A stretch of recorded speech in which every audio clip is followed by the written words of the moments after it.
earlier on today, the review of the whip, the findings of the whip review by the BHA and the group that they put together to look at how they may change the whip rules, and the whip review has been published. So to get some reaction to that, I've been joined by P J McDonald, who is the PJA executive for the president for the flat jockeys. So to get a representative view from the jockeys and from the flat weighing room at least. PJ, let's start with, you were involved in this consultation group that have implemented these changes. How did you find that whole process?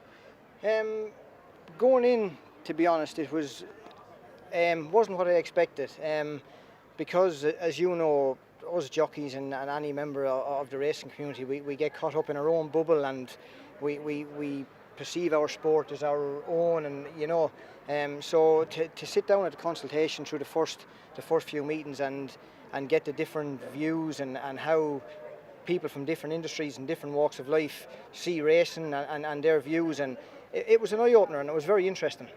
So the review panel, the consultation group, whichever way you want to phrase it, didn't just include riders, trainers. They were represented alongside professionals from elsewhere within the racing industry and wider. And outside, yeah. We had politicians on, we had welfare managers on, we had, you know, so it was a diverse group, and as you can imagine, with 15 different opinions trying to nail down every situation, it wasn't easy at times, but there was a lot of thought went into the process, a lot of work, and you know, so I'm very happy the situation we ended up in and with the recommendations, and I hope everybody can get behind it and we can benefit the sport moving forward. Yeah, so you sat on that group, but it's not just you weren't the only one in there, as you say, 15 people, so you've had to take on board other people's views, and you feel like you've had your eyes opened to what the wider public,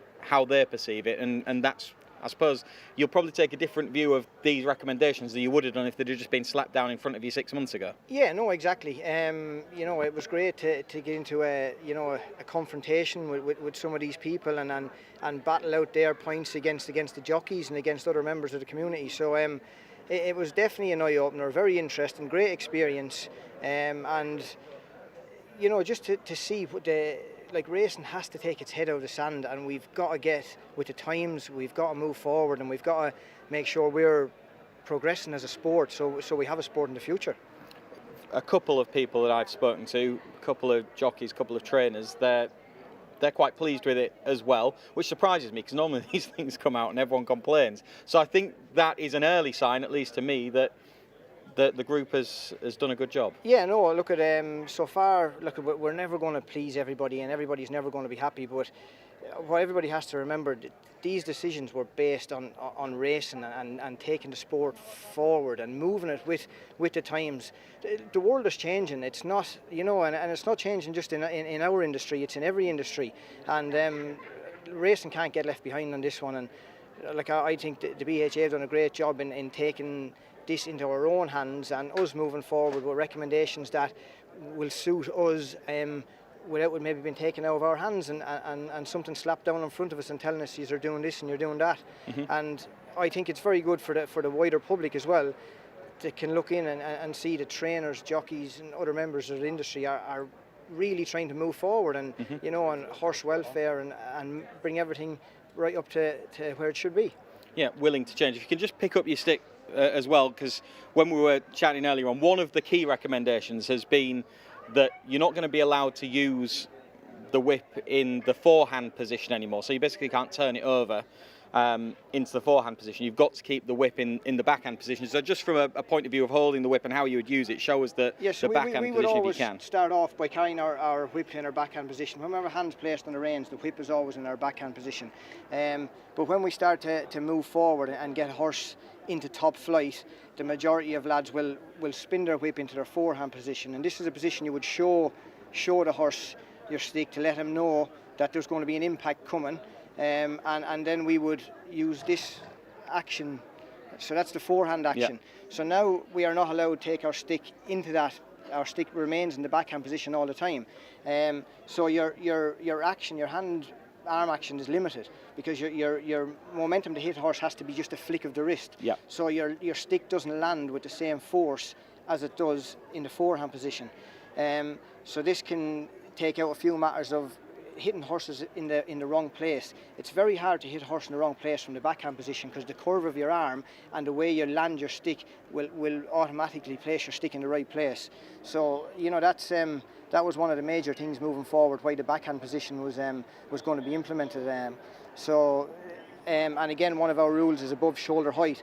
So if you use your stick in your forehand, sometimes when you get into a finish, it is easy to bring your arm up above shoulder height to use that forehand position, where in your backhand, because you're straight away you're swinging out, so you don't bring your arm up, so that takes shoulder height out of the equation as well. So you're minimising the risk of breaking them two rules by just having the backhand position, and that's it really. And for public reception as well, I think it looks tidier. The optics are better, aren't they? It's better on the eye, and like you said, you can't generate as much force, so it's more of a wrist action, just a flick, just to keep your horse concentrated and give us an aid to shift that horse into that top flight. So do you believe that under the revision and not being able to turn the whip over into the forehand position, that you can still get enough out of the horse, the maximum out of the horse, by encouraging the horse with the whip? Yes, I do, because these whips, they're Pro Cush whips, and you can see they're foam padded.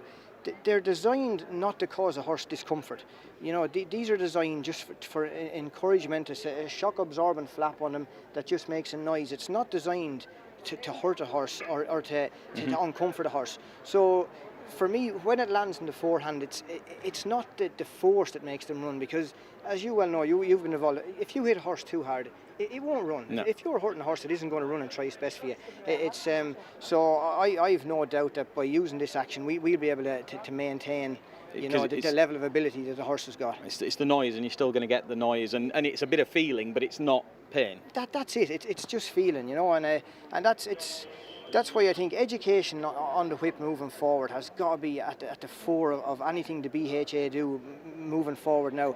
Like, the public have got to be educated, young jockeys have got to be educated, and it's just got to be out there in the public eye, and hopefully we can just change that public view of the sport and let the outside people looking in know that the participants of this sport are doing everything they can to move it forward and to make sure that we've got a competitive sport in 10, 15, 20 years' time. And very quickly, a couple of other things that have come out of it. One is disqualification for sort of an excessive breaking of the rules. So if you hit them 12 times or more over jumps, 11 or more over flats, so that's breaking the rule by 4 strikes or more, immediate disqualification. What's your reaction to that? Yeah, look, this was a sticky point, and we spent a lot of time on this, and it's so hard to where do you draw the line in the sand? Where is disqualification? But I think the way the penalties are going to be structured, I would be very, very surprised if this rule ever has to be implemented, because for a jockey to get banned for 14 days, in the middle of the summer, it's our livelihood, it's how we pay the bills, so I would imagine it'd be a very silly move now for somebody to go and break the disqualification rule. So I'm keeping everything crossed. It's not implemented too often. And if they break them in a higher grade race, then double the penalty. I think 28 days if you're disqualified for infringement of the whip rules for number of strikes in a class 1 or 2 race. Exactly. Look, this puts a lot of pressure on a jockey, but look, we're professional people. We can adapt like any sports person can adapt. But that's the thing. It's not only the deferent. It's the thought of losing a race for your connections, like a listed race or a group race. That'll be worse than any ban or fine we could get. Yeah, absolutely.